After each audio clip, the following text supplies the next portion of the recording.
Hello and welcome everybody to Resilient Kid podcast.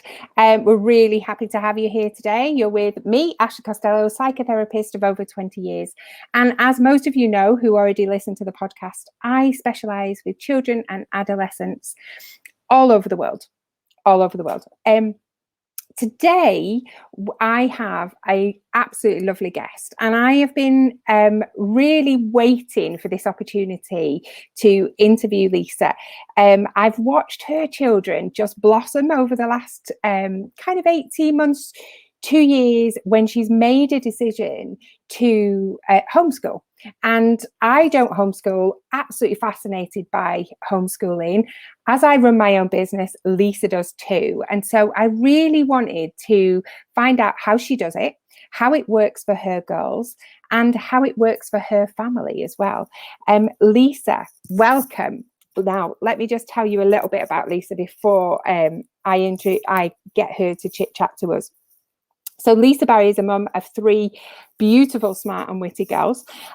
She's the owner of Lisa Barry Online, an authentic company that teaches mission-led content on social media, which is a battle, I would say, at best.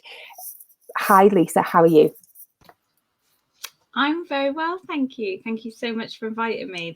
I talk so much about marketing and social media. It's really nice to talk about something that equally floats my boat, which is my kids. Talk about that. It feels good. Lovely. It is absolutely. I know you're mad busy at the minute with your launch, so it's really it feels extra special to have you here today. So Lisa, we'll start off, and I often start off with this question. What does resilience mean to you? The strength to know that things don't always go to plan, perhaps, most definitely, actually, and the tenacity to keep going, the courage to make changes when you need to make changes, and to stand up for what you need to stand up for for your needs and your rights as well, and just keep taking. One of the phrases I use a lot in my business when I'm helping business owners with their marketing, but I use it with my children as well when they're struggling to learn something or deal with something, and I use it with myself because life is, you just got to take the next step, and that reminder and grounding in, we're not superheroes. I know, obviously, your kids you work with are superheroes, but we are human, and it's okay to be human. It's okay to have all of those emotions that come with that. And as long as we're taking the next step, whatever that is that's right for us, then we will keep moving forward towards the life that we want to have, and we'll have to experience the life that we want to have in that moment. Yeah, absolutely. And I think that's the thing. I mean, on my website and stuff, I have kind of the masks, the superhero capes and all that. And that is because for me, that resilience is inside of us. It's not kind of, yes, of course, it feels like a superpower when you haven't got it, but we've all got it. And I think that's a really important thing that you've said there, is it is about taking that next step, whatever that step is, whether it's a little step, a big step, just taking and just carrying on, having that tenacity to carry on sometimes with support and with the community around us. And so that's, love that definition. Love it. Thank you, Lisa.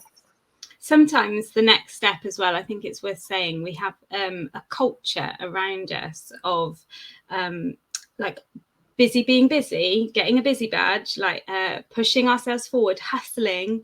We're rewarded socially for putting our mental health last, really, at the end of the day. And so sometimes that next step is to recognize that we need to stop and breathe and give ourselves the respect that we deserve. So the next step isn't always about pushing or hustling or anything like that. It can just be to breathe. And I think that's really important in business, but also equally important for kids, and to teach them that, because my big thing in the summer holidays is let your kids get bored, let them get bored. And because I think we're so busy often as families, and if you're business owners and things like that. But actually, rather than give them a big long list of, oh, we're going to do this, we're going to do that, and I love planning treats in the summer, but to have days where they have to kind of scrabble around for something to do themselves, or they have to get bored, because it fires that imagination. But for me, it's equally about rest and just chilling a little bit, just resting and not filling your head with screen time and not filling it with, a million and one things to do, but just sit and colour, sit and draw, sit and, do nothing, but just have that time. So that's so important. Thanks, Lisa. That is actually one of my main inspirations originally for wanting to homeschool. It was taking the kids and myself out of that hamster wheel of busyness that is so easy to fall into. I wanted my kids to get bored. I wanted them to get bored more. so I took them out of school and bored them to death.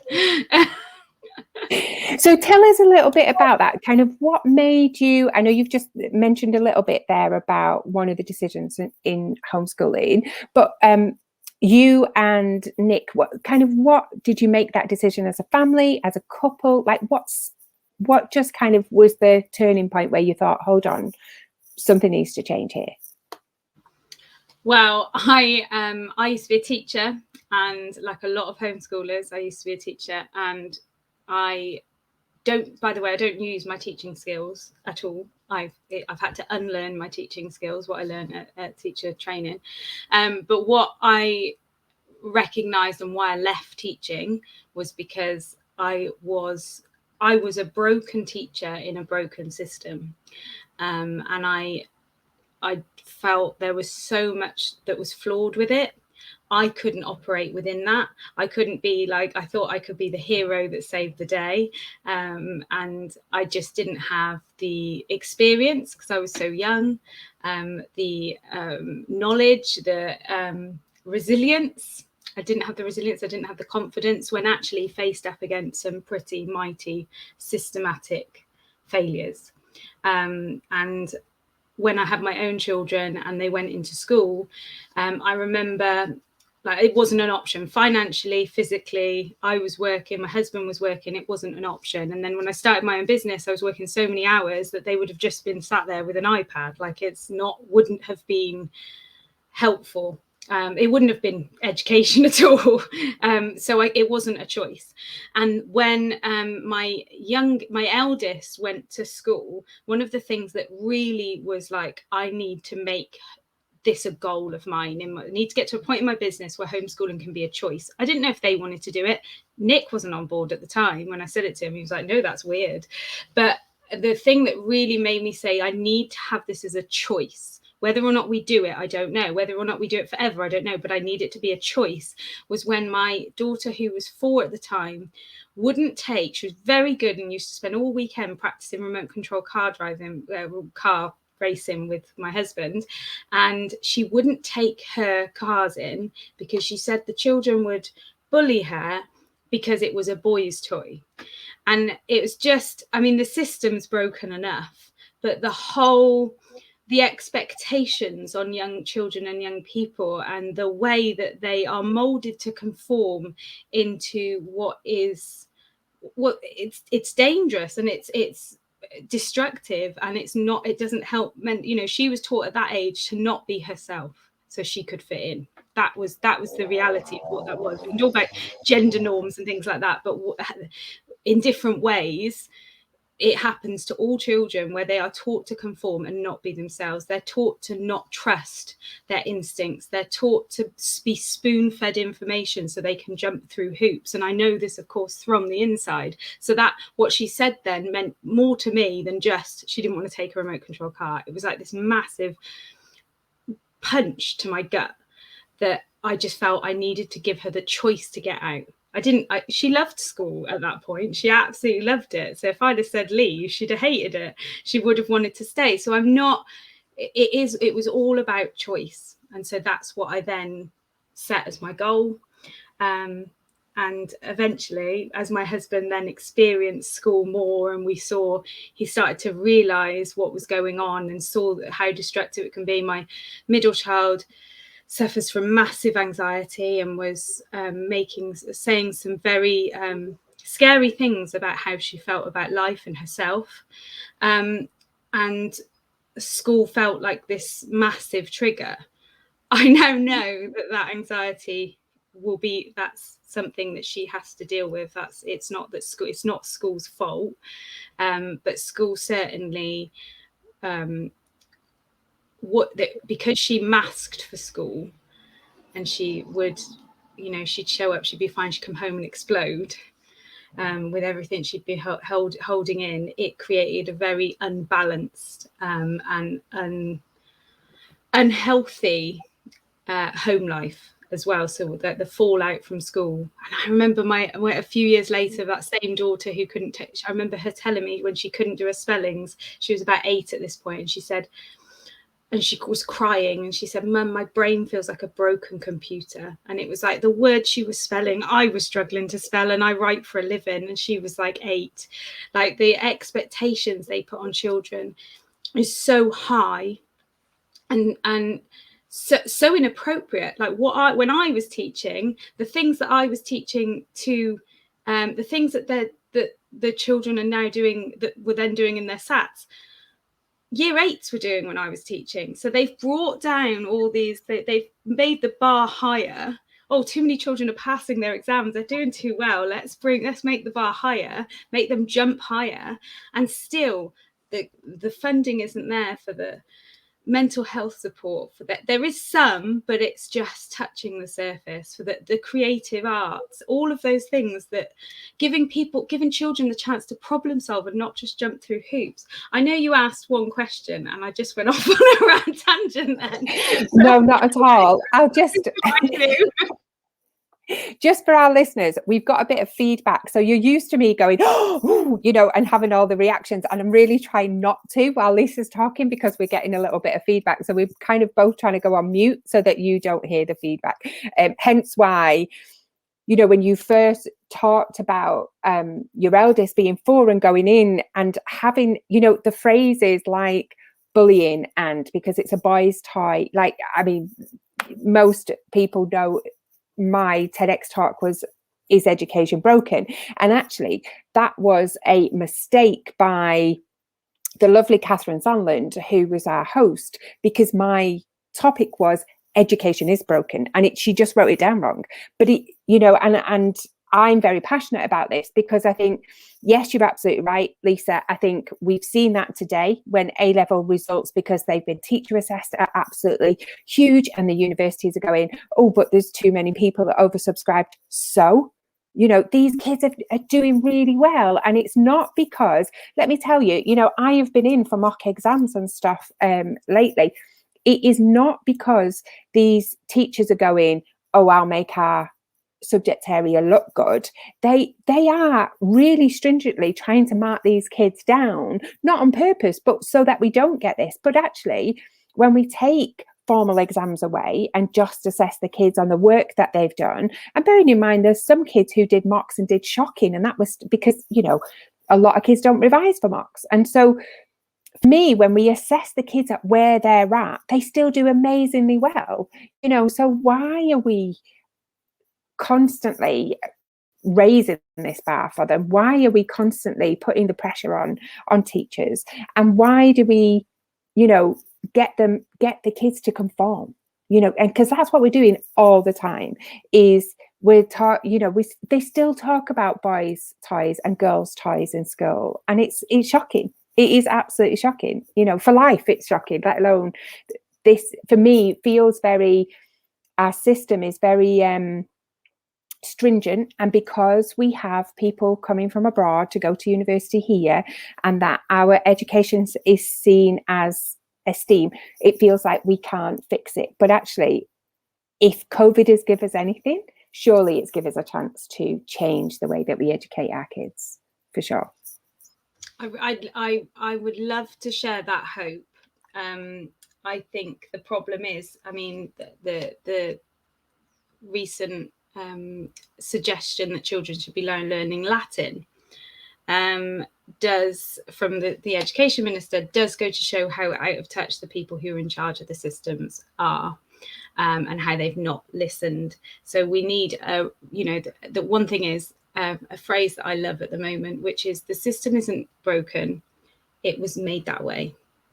And that is, the education system was designed to churn out workers who followed instructions and conformed. So that's why it's the way it is.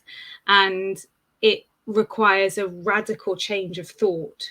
And I don't know right now I'm pretty confident that the wider story, the wider experience of the government and the, not just this government, but previous governments, it's, the way that we operate as a country, we're not prepared, ready, or resilient enough as a whole to go through those changes, which is, I think, why there's been such a rise in homeschooling since the pandemic, because individuals see it, but the people who are in charge don't.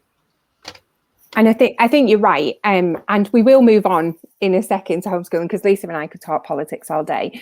I think you're right. I think the fundamental thing for me is the way that the system operates is very much for factory workers, for us to all sit, face forward, sit at machines, things like that. And then there is an elite where, those people are educated in that. And I did Latin at school. Has it helped me? In absolutely not.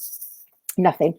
Apart from I bought a badge for a friend the other day, and I actually even had to look up what that was. So, in all honesty, I think they are out of touch. But I think for us, for me, working with the kids that are in this system, and I'm a trained teacher, I've worked in schools as a therapist. I think we need a therapist in every school, so the kids have got access to mental health. And a lot of therapists that I see sat in schools now are dealing with behaviour issues rather than like mental health issues, and they're very different, as we know. I think that's one massive change we could do immediately. I used to work in Abu Dhabi, and the school couldn't open their doors without a qualified therapist in place. They didn't get a license for their school, so I think that's a really good, standard to have.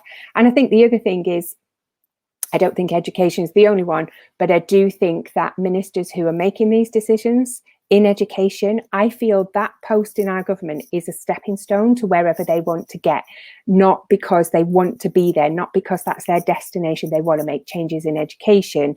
I feel like it's a career move. I think we need people who have been heads, who have worked in schools, to be making decisions with those children and making a decision on our education, not just, and with a party of working parents, working teachers, not just one person making these decisions, because it's not working. Broken, it was made that way, doesn't matter. It's either way, it's not working right now. For sure. Absolutely, you're spot on. Those ideas are gold. And like you say, that's not just in education. If we had someone in charge of health and all of those areas. Yep. And architects in planning, doctors, nurses in health. That's the way it should be. It shouldn't be an elite. And the thing is one of the things with resilience is that there is a lot of that stuff that we can say that's not the way it should be.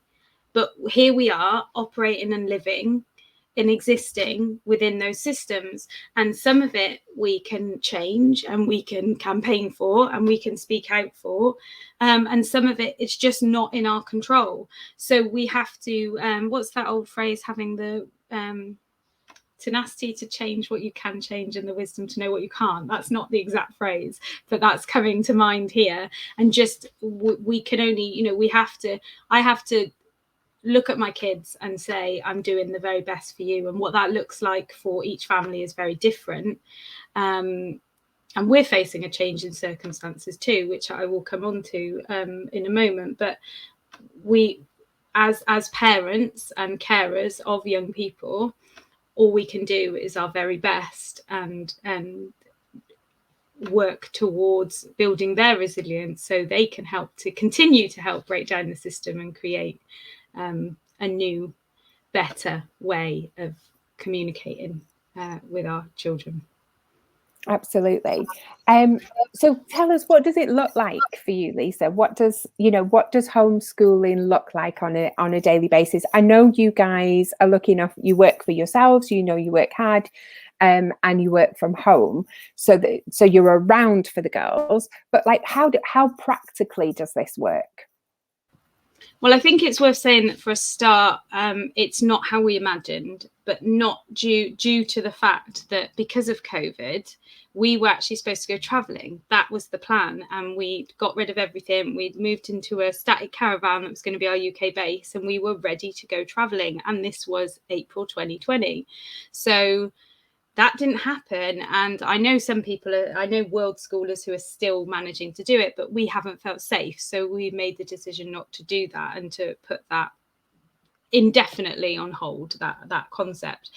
So then we found ourselves a little homeless because we were going to, we were a bit lost, and then we moved. So during a pandemic, when it was in lockdown that we moved, we moved to an area where we didn't know anyone.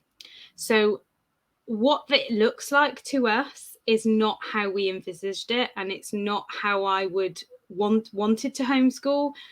But a lot of things that have happened in the last 18 months for people, and like you said at the beginning, despite, like, I saw so many people struggling with homeschooling the way that, with the instructions from the school, and trying to juggle that and the expectations and the pressure of kids falling behind, which winds me up so much, because, as I said, they set the bar so high, and then they're falling behind. Children are never behind if you give them the space that they're natural learners. They're never behind where they should be if you support their learning journey. But this whole thing of that whole concept, that's another thing I could get into, but I'll hold back.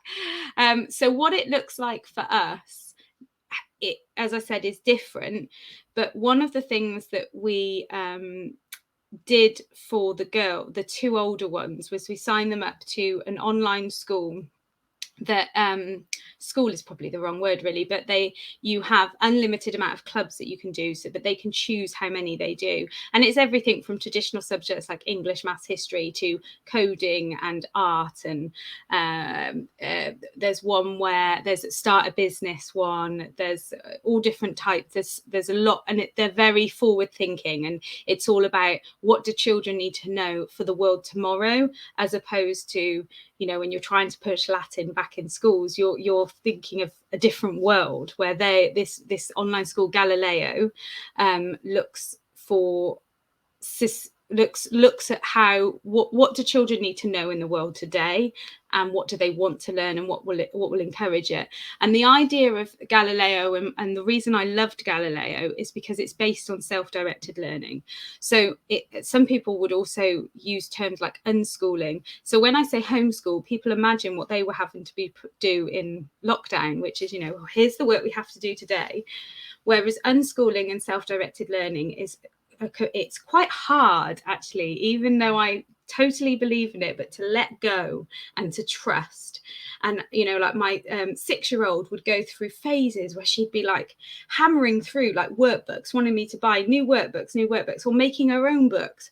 Or suddenly she's obsessed with Minecraft, and she's like creating these massive things on Minecraft. And then sometimes she's not doing anything. Sometimes she's really with like not she'd withdraw, and she'd be watching the screen too much, and I'd be thinking, oh my god. But we don't put those limitations in place. We just try and provide the nurturing space that would encourage them to do other things, and do that, and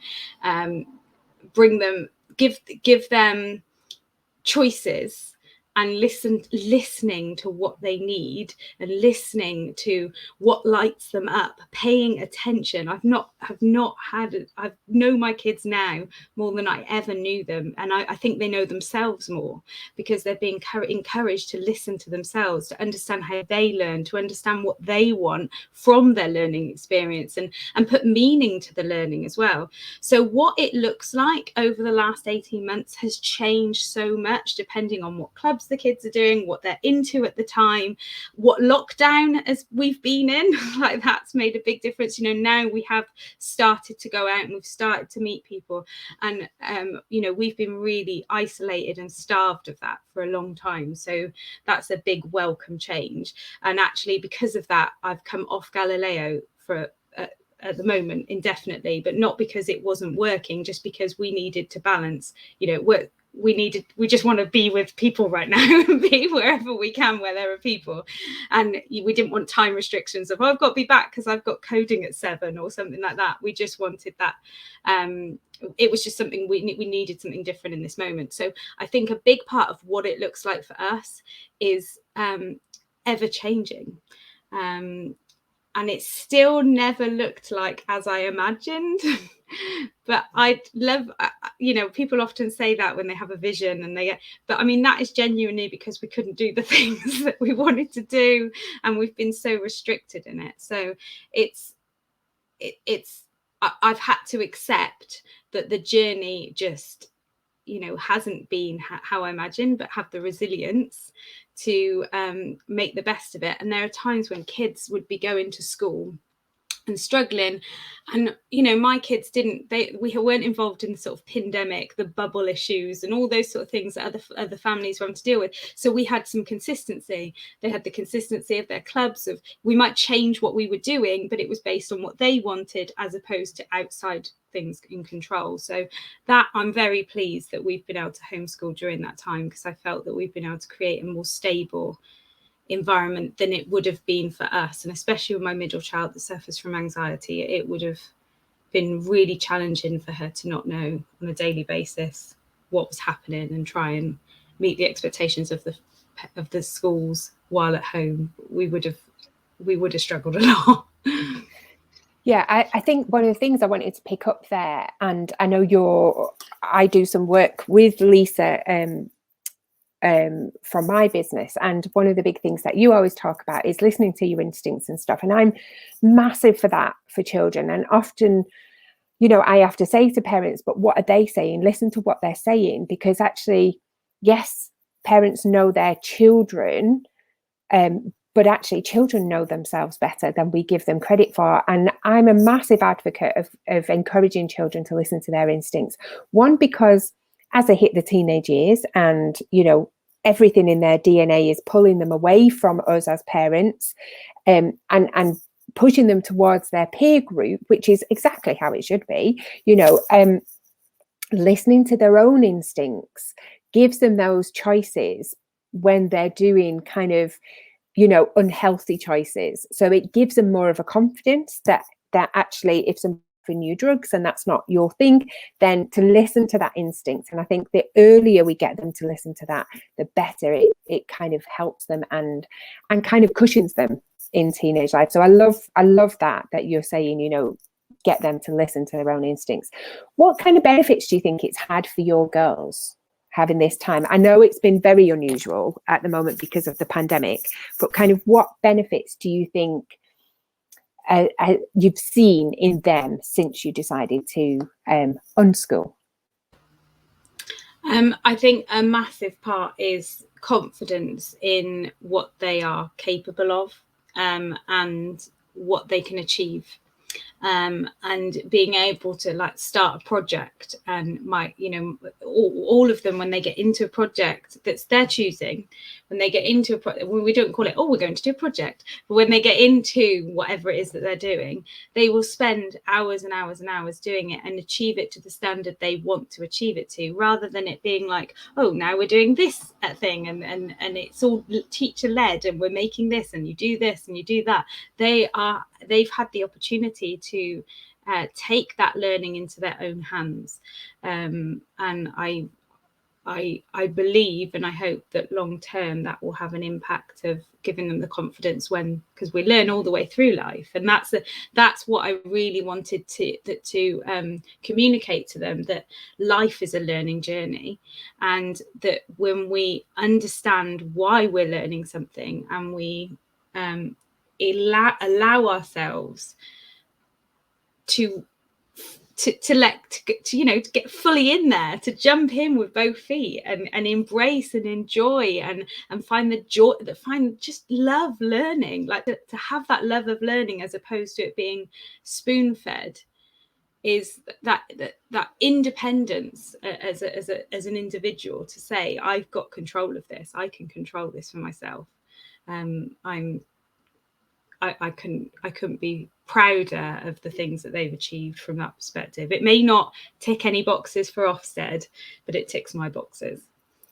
Yeah, and I think that for me is a life lesson as well. It's not just learning, between the hours of 9 and 3, but actually wanting that love of learning, which is actually hard in the system that we have now to encourage kids to do, because we've got so many assessments, because there's so many tick boxes that teachers have to do. And let's be honest, not the teacher's fault, it's the system that they're in, and it is just the way that it is. So, to have that, to instill that love of learning and encourage that to grow is just amazing. Because like you say, I think a lot of people leave school not wanting to touch another book, another exam or whatever. And I think for me, I've had no choice, because my career path, I have to do a certain amount of learning. But actually, it's only in later years that I've really chose the things that have lit me up. And I've found that joy in learning, rather than, oh, I've got to get through this, which is, I think, what kids, you only have to mention homework and kids are like, ugh. And that's why, that's absolutely why. So I love that. I really love that. So Lisa, anything, I know you've got some tips for us, which are lovely. And is there anything else that you think, if somebody was to think about starting to, make the move towards unschooling, anything else that you think that you'd like to say to them? Because on this podcast, we've got parents and educators, but we've got parents who are often looking for something. They're either looking to build the resilience in their children, or they're looking for specific, like a different way, and I think that's why, for me, it was really important to get you here today. So is there anything else that you'd like to say to them?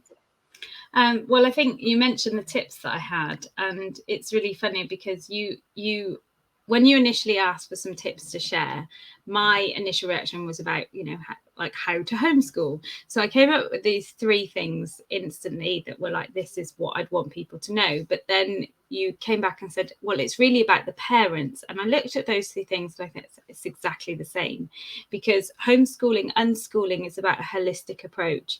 And what's good for you is good for them. What's good for them is good for you. So the one of the biggest things, and I feel it's really important I say this on this podcast, as it's about homeschooling, is we're currently looking at schools again, which, I'm not going to lie, there's part of me that is, my heart is breaking. But one of the main reasons is because of everything that's happened in lockdown, and the fact that we had to move because we didn't have anywhere to live, and all these different things that happened, that we are very disconnected and isolated. And I've tried to reach out. That I never thought, so people often say social issues is an issue for homeschoolers, oh, what about the social thing? I never bought into that before, because I felt, well, there's so many communities, there's so many homeschoolers, you can find your people, you can find them, and you can build friendships. It didn't help that because we moved out of the area, the old ones are now 2 hours away, and some of that time we couldn't even travel 5 miles from our house. But the fact that I have tried, but it's too little, too late. We've also had some issues because of COVID. Again, there are a lot of people within the homeschooling community who have chosen to step outside the system, and therefore they may be more likely to be, not everyone, we're not, but more likely to be anti-vaxxers and things like that. And this is not a conversation about that, I'm not judging that, but there was even events put on where in our local area where it was like, you're not allowed to go to the event if you've had the vaccine, and you're not allowed to go to the event if you believe in COVID. That's literally like on the event description. So I felt very like there was this barrier between, like, there's these people there, but I don't feel safe. That's just my honest take on it. I don't feel safe to be, and I feel judged, and possibly it goes both ways. They're not the people that I want us to build relationships with at the moment in the times that we're living in. And so it's been harder than it would have been. And so my first tip, the first thing I would say is the most important thing, if you are considering it, is find community and let that be your bedrock. Because for you, when, you know, what does homeschooling look like? Homeschooling can look like lots of different things, but we need people, we need communities, we need villages to raise children. And the way the world is now, we don't have, you know, that's become more and more fragmented anyway, way pre-COVID. But that is, we were unable to do that because we started at literally the wrong time. But for anybody else who is on that path, make that your priority. Like, before you buy any workbooks, before you set a schedule, before you you know, start a project, find people. It is so important as parents. I mean, you can, if you're not moving out of your area, you'll obviously have the people that you already know. That's great. I made it worse by moving.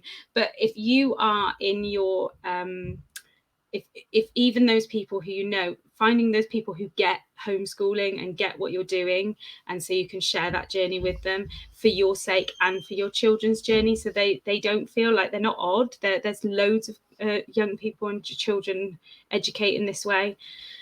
And so, yeah, that is my top thing. Find your people. I think as well, well, there's two things there that I wanted to kind of pick up on what you'd said, Lisa, is one, you know, find that homeschooling, however we want to call it, homeschooling community, but like-minded, because, you know, it's not all anti-vaxxers. They're not all, you know, I know that you live in Wales, you know, and it's not everybody in Wales, but, you know, you're quite a distance from most people. So it's not just about finding a community. I think it's finding a like-minded community who has, you know, who doesn't have all the same kind of principles as you, but kind of has that common theme of why you want to do this for your kids and stuff. And the other thing for me is community is a building block of resilience, you know, and there's kind of, I talk a lot about the 7 blocks of resilience, but the top 2 for me is connection and community, without a doubt, because we're human beings and we can't survive, you know. Years and years ago, there was tests done on orphans, a big psychology test done on orphans, and they were fed and they were failing and they couldn't understand. And it was because they weren't being picked up and nurtured. And actually, that is us, as, you know, as basic human need for us is that connection with other humans. And so, yeah, I think you're absolutely right about find your community and find a like-minded community that's going to support you and your kids through this, and you know, that mutual support as well. So I love that tip. Yeah, that's really good. And then your next tip? My next one was about being flexible, and I think this goes to, like, even though I knew all this stuff, I knew totally about unschooling. I read about this for pleasure, like, I love this stuff. And yet when I started, I found it really difficult to not impose what I thought and my opinions and my my philosophies of education on them. And that's totally the opposite of the whole point. So it's that being flexible, and this is really, really important, is one of the reasons that tipped me over the edge with realizing that actually my goal was always to give my children the choice to homeschool. That was my goal, the choice.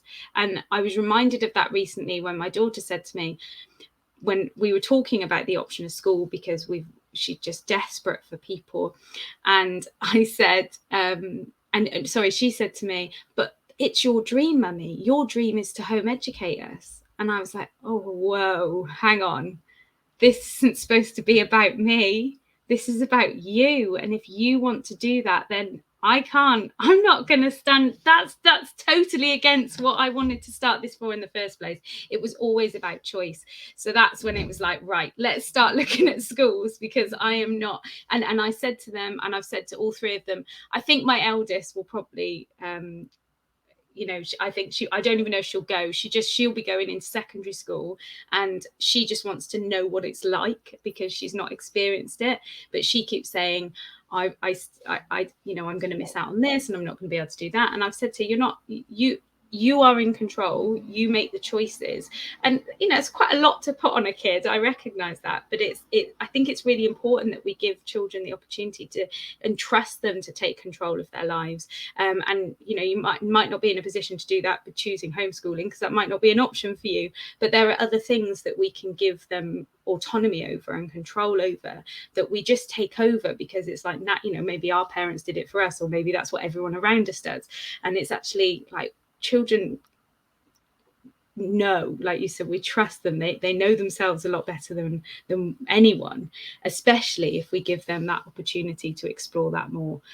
So yeah, definitely 100% being flexible and checking in with yourself and what are your motives. So when you're saying, come on, we've got to do this, we've got to get you to learn the 7 times table by, you know, before the end of this year, because they would have done that in school, or whatever it is, or we've got to do this, we've got to sit down and do that, or we've got whatever it is you're saying, we've got to do this, we should be doing this. What is that coming from?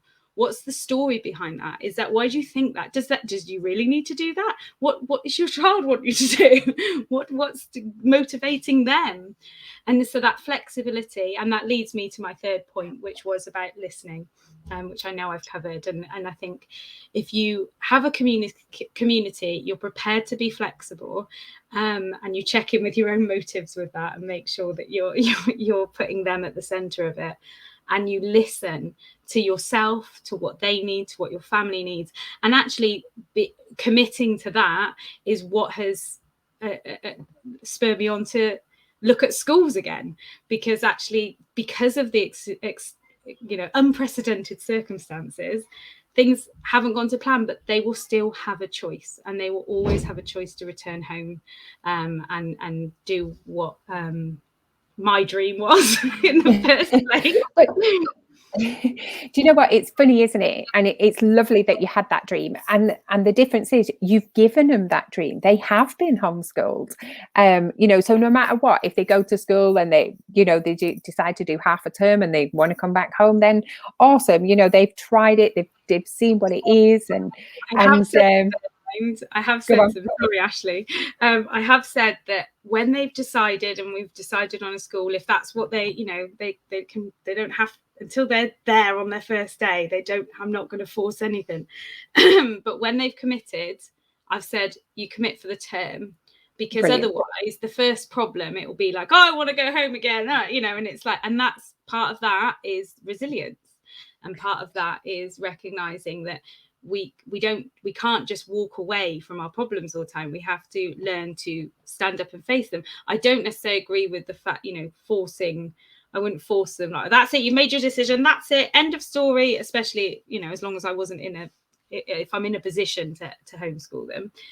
But I don't want them to, I want them to know that they make a decision, it's an informed decision, and then they've made a commitment. So there's, again, life lessons in that process as well. So absolutely. I'm a big believer of that, because I always say, if they sign up for something, then they have to see it through. Not like forever, but for as long as a term or whatever. So yeah, absolutely agree. Because as well, I think homeschool, nothing runs smoothly. That's life, and we are going to come up against those challenges, and actually to be able to face them head on, and then make it, like you say, an informed choice at the end, that if actually, but equally it's about them making friends as well. And actually, if they do turn at the first hurdle, then those friendships are not going to be there. And sometimes it is our friends that gets us through stuff like that. So yeah, no, that's great. I know probably 4 homeschooling families, and one whose 16-year-old has is just about to start sixth form college after being homeschooled all her life, and that's her choice. And a brave, brave one, but amazing. Yeah, and I think that's one of the things that stops a lot of people, is they think, well, what about their exams? My dad can say, what about their exams? And it's like, well, actually, my plan was, and is still, if they choose to, is you just do the exams that, they decide what they want, they're making their choice, and what do you need to get that? And you can sign up at local colleges to do your GCSEs, do your exams. You don't have to do all 10 or 15 or 100 or however many they force kids to do these days. But, they make that decision along the way, and you're not limiting their choices. That's an important thing for people to know about homeschooling, that it won't limit their choices. That the amount of children that I know that have gone on to colleges, universities, apprenticeships, starting their own business, the options are endless, and it's based on where their homeschooling journey and their self-directed education has taken them. Yeah, absolutely. And I think the thing is as well that like Erin's school, I know that they take homeschoolers to come and sit exams along with the other kids, and the kids are really like, hi, how are you? That when they're on the queue, and then they all go in obviously quiet and it's exam conditions. So there is that option, which is lovely. Lisa, I just want to say a massive thank you today. I feel like you've been really authentic, really honest with us. I kind of can't wait to see what the girls decide, actually. I'm really, really intrigued to see what they decide, and also what they think of it. I know for me, I've got two ones who's, going into year 10, one who's starting high school this year. And I know, in fact, I've spoken to my eldest about, would you, given the choice, would you want to homeschool? She was like, absolutely not, but she is very kind of, she likes the rules, she likes the structure, things like that. Whereas I know my youngest, I want to give him a taste of high school to see what it's like. I've got a feeling that you and I might be having a very different conversation this time, in a term's time. But yeah, it's funny, isn't it? And that's kind of their choice, not always our choice, but their choice. And I think above all, I think we need to listen. We need to listen to the kids more. And that's not saying, oh, I don't want to eat this today, or I don't want to do this today. It's not about that. It's about listening to them, really listen to what they're saying, but also encourage them to listen to themselves, listen to their own instincts and what they want. And, find that joy. I think that was a beautiful expression. So Lisa, thank you for today. Really, really appreciate it. And we're going to drop the link. So I know some of you who listen to the podcast are parents, but you're also business owners.